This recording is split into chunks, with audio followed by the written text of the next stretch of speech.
underline. Omong dikit tapi nyelekit. Bersama Om Bob. Om Bob, banyak dokter spesialis di Indonesia ini yang tidak mau ditempatkan di kota-kota kecil. Bagaimana Om Bob menggarisbawahi masalah ini? Penempatan dokter spesialis di Indonesia itu dari dulu memang menjadi problem yang besar. Kita bisa mengetahui karena di kota-kota kecil itu kemampuan finansial dari penduduk kota kecil itu tidak sebesar yang ada di kota besar. Nomor 2, rumah sakit atau lembaga-lembaga kesehatan di kota kecil itu alat-alat untuk penyelidikan, untuk pemeriksaan secara medis itu memang tidak secanggih yang di kota besar. Ya. Alat-alat yang bagus itu harganya mahal sekali. Sehingga kalau ada rumah sakit yang berinvestasi dengan alat-alat itu, ya secara ekonomi tidak menguntungkan. Demikian juga dokter-dokter spesialis kalau berpraktek di kota kecil, maka investasi atau biaya dia sekolah untuk menjadi dokter yang spesialis itu ya tidak cepat-cepat kembali. Pasiennya sedikit karena biayanya mahal. Juga dokter spesialis tersebut prakteknya tidak bisa memungut dengan tarif yang tinggi. Ya, oleh sebab itu banyak sekali dokter spesialis yang tidak mau praktek di rumah sakit kota kecil. Nah, ini memang bikin puyeng. Bagaimana dengan usulan DPR yang mendorong pemerintah untuk segera memanfaatkan potensi dokter Indonesia di luar negeri? Sebetulnya orang-orang Indonesia yang menjadi dokter di luar negeri itu banyak sekali kepingin kembali ke Indonesia. Sekolah dokter di luar negeri, kemudian sudah menjadi spesialis di sana, kepingin kembali di Indonesia. Namun Indonesia itu mempunyai sistem pendidikan kedokteran yang katanya lebih baik dari yang di luar negeri. Ya, sehingga dokter-dokter lulusan luar negeri itu harus mengalami ujian ulang di Fakultas Kedokteran di Indonesia ini, ya. Lah, ini sering-sering juga menjadi masalah.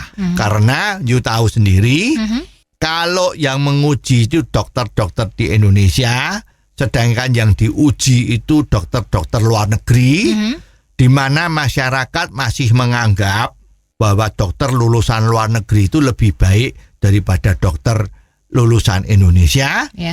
Tetapi karena yang nguji itu dokter-dokter atau sekolah dokter di Indonesia, yang notabene-nya secara bisnis kan bersaingan.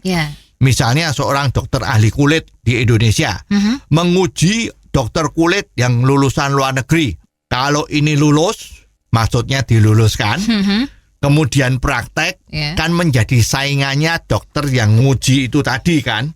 Jadi inilah yang namanya conflict of interest. Jadi kalau memang mau mementingkan masyarakat rakyat Indonesia mengenai dunia kesehatan, maka mestinya pemerintah membuka dokter-dokter lulusan luar negeri itu boleh praktek di Indonesia.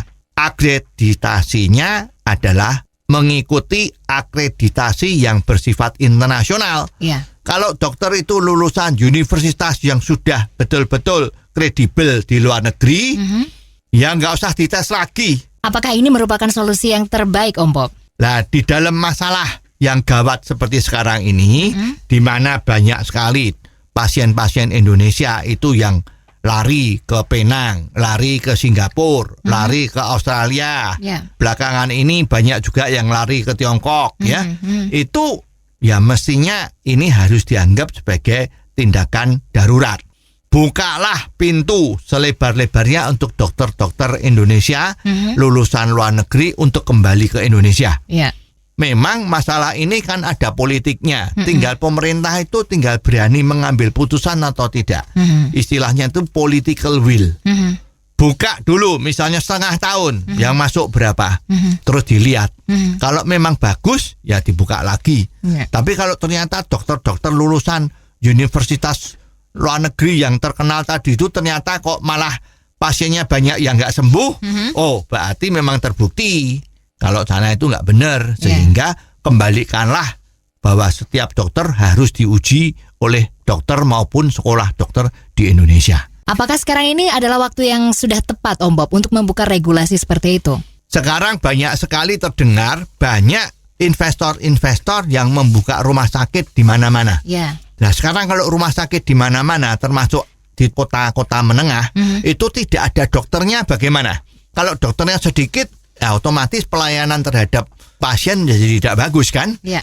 Nah, justru sekarang saya lihat ini saatnya untuk dibuka pintu selebar-lebarnya, dicobalah kira-kira setahun atau setengah tahun siapa dokter Indonesia lulusan luar negeri yang kepengen kembali ke Indonesia, langsung boleh praktek. Segera dimulai, lebih cepat, lebih baik. Karena kita tidak mau lagi tergantung dengan luar negeri. Oh, jadi begitu ya Om Bob. Jelas deh sekarang. Terima kasih Om Bob untuk waktunya. Sampai ketemu lagi di waktu yang akan datang. Untuk kritik dan kasus yang perlu dikomentari Om Bob, silahkan kirimkan email Anda ke ombobindonesia@hotmail.com. ombobindonesia@hotmail.com. Underline.